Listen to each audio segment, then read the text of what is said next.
So, welcome back. We are on another episode of Alive. This is my third episode, and I've been gone for a little while, but I'm back. And I'm not going nowhere else now. You see, I got my upgrades. I got us looking a little bit better, sounding a little bit better. So, I'm back, and I'm back for good. So, the last time that we, had ourselves a little discussion, we talked about the evidence that proves God's existence in DNA, the evidence that proves God's existence in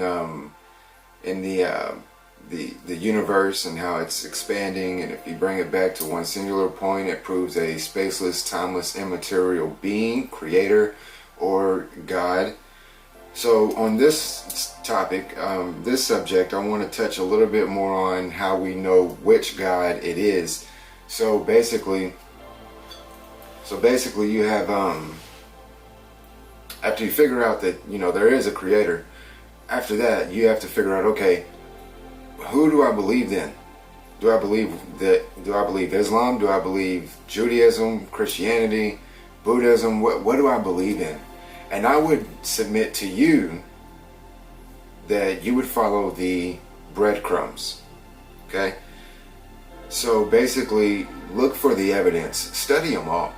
I encourage people to study all world beliefs, just so you can get a better understanding of what people believe and why you should believe what you believe. Okay?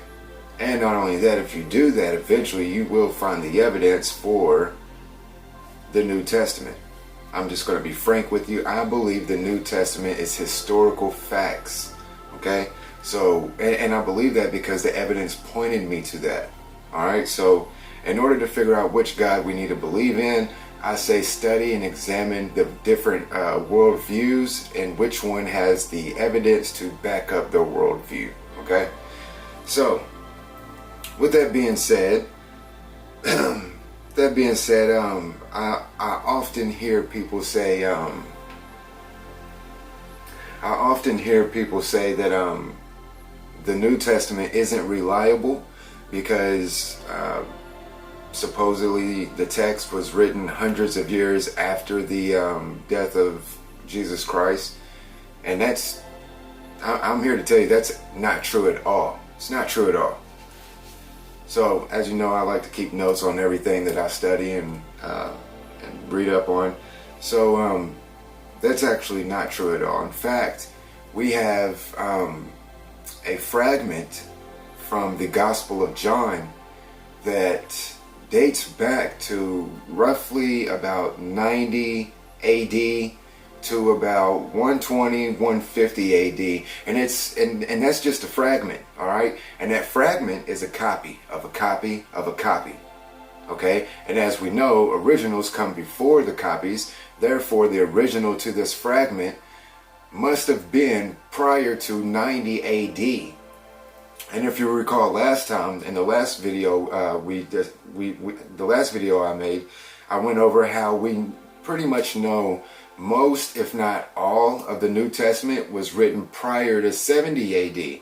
Why? Because in 30 AD, Jesus predicted that the temple would fall and not a stone would be left standing. And nowhere in the text does anybody say he was right. Excuse me. He was right.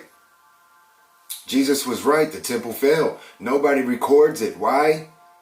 Because it was all recorded prior to when the temple fell. And we all know the temple fell in 70 AD during the siege of Jerusalem.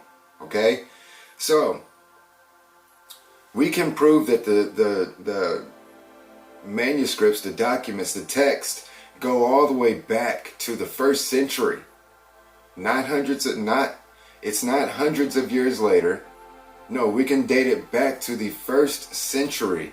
In fact, if you look at the book of Luke, it records everything.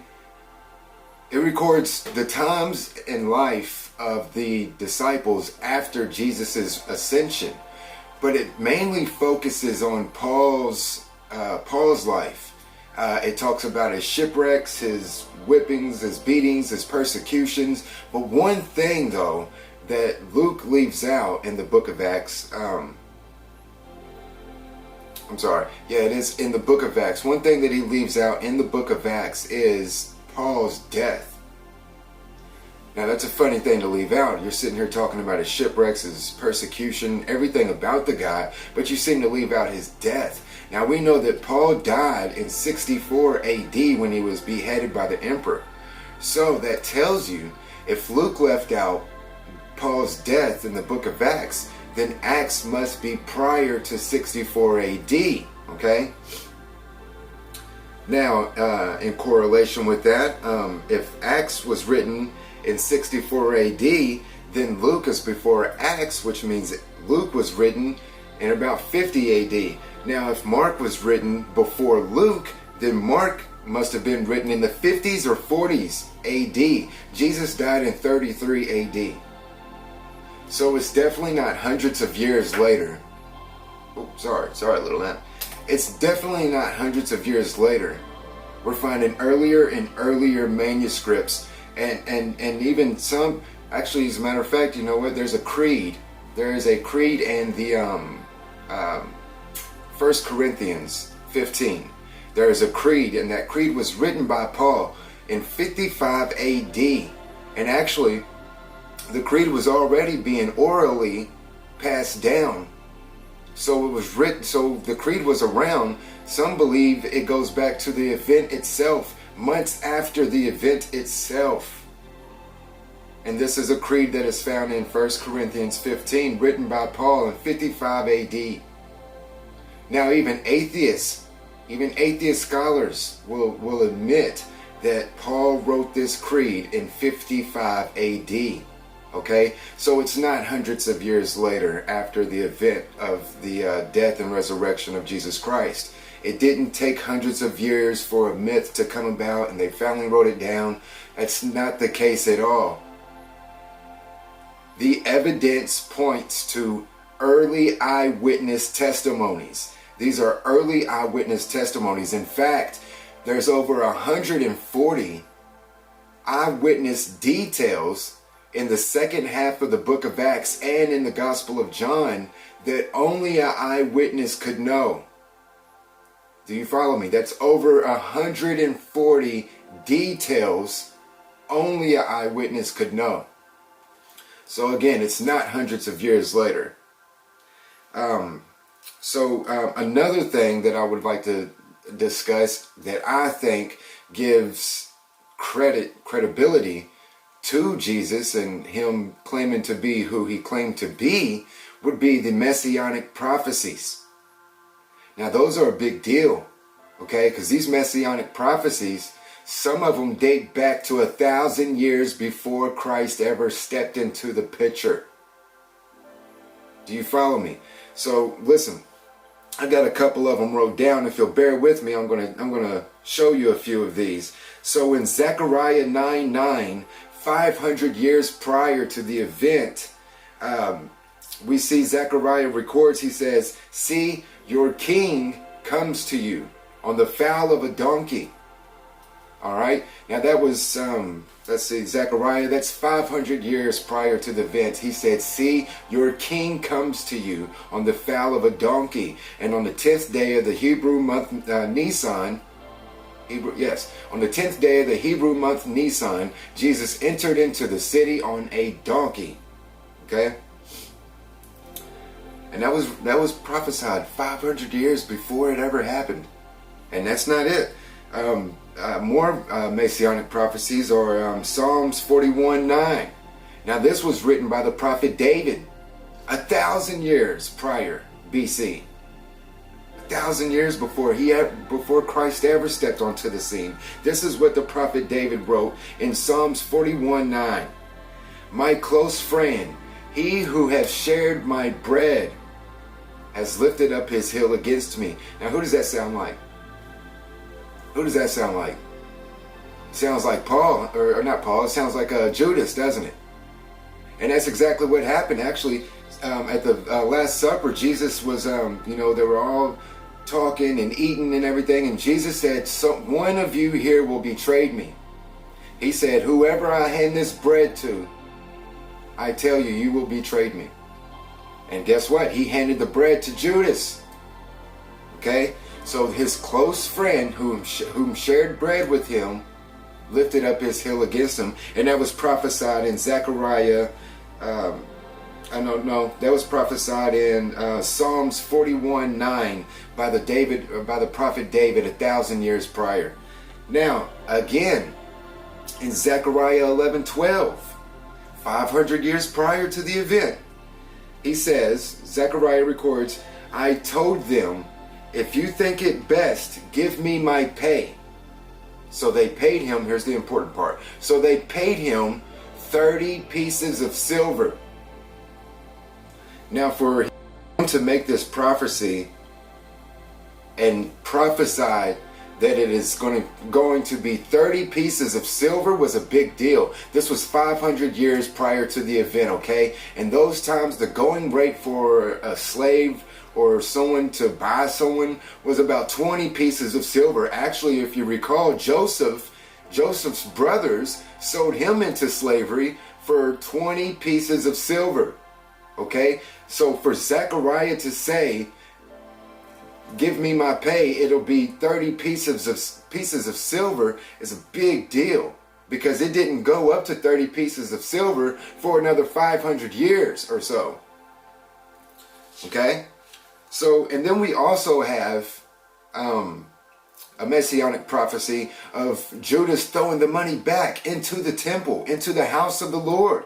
In Zechariah 11:13, again, 500 years prior to the event, he says, so I took the 30 pieces of silver and threw it into the house of the Lord. Okay, now present day, we're going to go present day real quick. Now in Matthew 26:15, during the time of Jesus, this is what Matthew records. And this is Judas talking. He says, what are you willing to give me if I turn him over to you? So they counted out for him 30 pieces of silver. Now remember, that had already been prophesied that it would be 30 pieces of silver hundreds of years prior to the event. When they didn't even use, it wasn't even 30 pieces of silver, it was 20. It was 20 pieces of silver. So he predicted it'd be 30 pieces of silver, and it came true 500 something years later. It's remarkable. Again in Matthew 27:5. So Judas threw the money into the temple and left, and then went off and hanged himself. Now you see, that's perfect. That goes in perfect unison with Zechariah 11:13. So I took the 30 pieces of silver and threw it into the house of the Lord. That was 500 years prior to the event. You guys see where I'm going with this? Not only, I tell you what, not only do we have these messianic prophecies that are just scripture, we also have one of the greatest messianic prophecies that many scholars believe is the greatest messianic prophecy, and that is in the book of Isaiah chapter 53. It's uncanny. The description of it's an uncanny description of what Jesus did for us. And that's in the book of Isaiah chapter 53. Read all about it. It's amazing. It's remarkable. Okay? So I would submit to you this. After you figure out that there is a creator, the next step is to figure out which one you're going to believe in, because there's been many creators. I mean, even Greek mythology has creators. But does the evidence that they produce evidence for one? And if there is any producing evidence that they produce, is it reliable evidence? Because I can throw out evidence all day, but if my evidence isn't reliable and fact checkable, if that's even a word, then it goes right out the window. Is the evidence solid, basically? So another thing I would like to say is there's a thing called the hearsay rule in the justice the Judaical world. Hold on one second. Okay, so in the Judaical world, I think that's how you would say that. I'm not sure, but I had a phase one time of where I wanted to study law, criminals, and all that good stuff. And I had this idea of one day becoming a lawyer. I wanted to be Matlock. So, but they have a thing called the hearsay rule. Now, I can't give you the perfect definition of what the hearsay rule is. Some of the words that they use kind of go over my head sometimes. But I do remember a exception to the hearsay rule. And one of those exceptions is this. If you have a witness that says something that weakens his argument and strengthens yours, that's kind of somebody you want to put on the bench. So in other words, if you have somebody that's completely against Christianity, persecutes the Christians, wants to drive them away, wants to kill them off, thinks Christianity is completely wrong, wants to stamp it out entirely, and then becomes a Christian, that's somebody that you want to put on the stand. Cross-examine him all day. And that's exactly who Paul is. Paul hated the Christians. Paul persecuted the Christians. Paul wanted to do completely away with Christianity. He was completely against it. And then he became a Christian. Then there's a good reason for that. There's a great reason for that. Also, another person that became a Christian was James, Jesus' skeptical brother. He was skeptical of his own brother. But then he also became a Christian. There's a good reason for that. Because of the resurrection. Okay? And now, if we get into the resurrection, oh man, I mean, we can really get into that. So, I can't find it on these notes, but I'll just say this. There's 7 historical facts, okay, that you need to remember. Matter of fact, let me find that, because there's 7 historical facts that every Christian should remember. Okay? Historical fact number 1, Jesus died by crucifixion. Okay? It's scientifically proven that no person that's ever been through a full-scale, full-blown Roman crucifixion survived. None of them ever survived. Jesus died from crucifixion. That's one historical fact that Christians should remember. Historical fact number 2, disciples convinced he rose from the dead. So at first some were skeptical, some were, I hate to say this, but a little cowardly and ran from the cross, and while the women stayed, but after the event, when Jesus rose and they saw him, they were completely changed. They were fearless. They were ready to tell any Roman soldier or any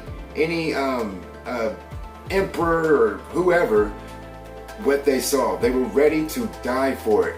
Okay, so historical fact number 3, again, Paul became a Christian. Historical fact number 4 goes with number 3. James also became a Christian, Jesus' skeptical brother. Historical fact number 5, the tomb was empty. Remember that one. The tomb was empty. Now you had Roman soldiers that said, the Jews came and stole the body out of the tomb. Okay, that's them trying to think of a reason why the tomb is empty. They are corresponding with the accusation that the tomb was empty. I mean, they're basically admitting it was empty. They just don't know how it was empty, so they blamed the Jews for stealing the body out of the tomb while Roman guards were guarding it, and somehow they were able to sneak into the tomb, roll the rock away, get Jesus out of there, and get out of Dodge before the Romans ever could even tell what had happened. Hogwash. Historical fact number 6. We have good evidence that 5 of the disciples were martyred for what they believed in, for saying that they saw the resurrected Jesus. 5 of them martyred for saying they saw the resurrected Jesus. Now, my question would be this: who in their right mind would willingly die over something they made up? People often will die for something that's a lie. Nobody will die in horrific deaths. Horrific deaths. Nobody would willingly die for something they made up. Okay? So historical fact number 6 is we have good historical evidence that 5 disciples were martyred for saying they saw the resurrected Jesus. Historical fact number 7, we have many eyewitness accounts, including an account where Jesus appeared to 500 people at one time. So maybe it was a big group of people or something, but he appeared to 500 people at one time after his resurrection. This was the risen Christ. We have to remember that Christ was on earth about 40 days after his resurrection. Many people saw him. In fact, Lee Strobel said, for any historical information we have, it comes from 1, maybe 2 sources of information. For the conviction of the disciples for seeing the resurrected Christ, we have no fewer than 9 eyewitness ancient resource information.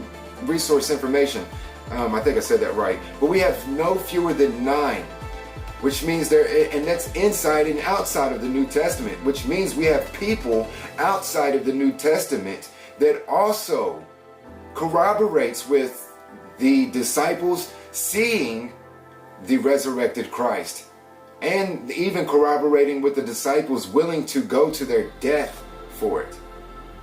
In fact, what is his name? Josephus in the book of Josephus in the book of Antiquity of the Jews. He talks about Jesus, he talks about the disciples, and that's outside of the New Testament. And this man wasn't a Christian. Okay? So we have historical evidence that these people were real characters, or I don't like the word characters. They were real people, real persons in the historical timeline. All right? So those are 7 historical facts you need to remember, and then also remember, after you've figured out that there is a God, the best way to figure out which religion to believe in, to put your faith in and follow in, is to in order to figure that out, is to look at and examine the evidence, where there's evidence and where the evidence is lacking. Okay? So I mean, that's basically it for this one. That's my advice to you. That's what I submit to you. Look for the evidence. Look for the breadcrumbs. Like I was saying earlier about the Messianic prophecies, we as apologetics, when you're studying the apologetics, you have to think like a detective. You have to ask questions that a detective would ask. Okay, so a detective would say, he would see a fingerprint and he would say, who does this fingerprint match up with? Or even better, he may have a suspect and now he's got a fingerprint. So he looks at the fingerprint and he says, does this fingerprint match up with the character in question? And that's what the Messianic prophecies are. They're a thumbprint. So look at the Messianic prophecies and ask, is there a person in the historical timeline that matches up with this fingerprint? And I would submit to you that there is, and his name is Jesus Christ of Nazareth. So that's where I'm gonna leave this one at for today. I appreciate it. It feels so good to be back, y'all. I really feel so good right now. This feels great. I will definitely be back in about a week or so. So y'all tune in. Thank you again for tuning in. This time, this is the 3rd episode of Alive, and I'm looking forward to many, many more. If you got any questions, just hit me up, ask me, drop a comment, do that whole thing. But also remember to hit the subscribe button, hit the like button, hit the share button, do all that to your friends, to your folks, to, do that. I love y'all. God bless y'all so much. Thank you for being here on another episode of Alive. My name is Cody Dunn. Peace and love.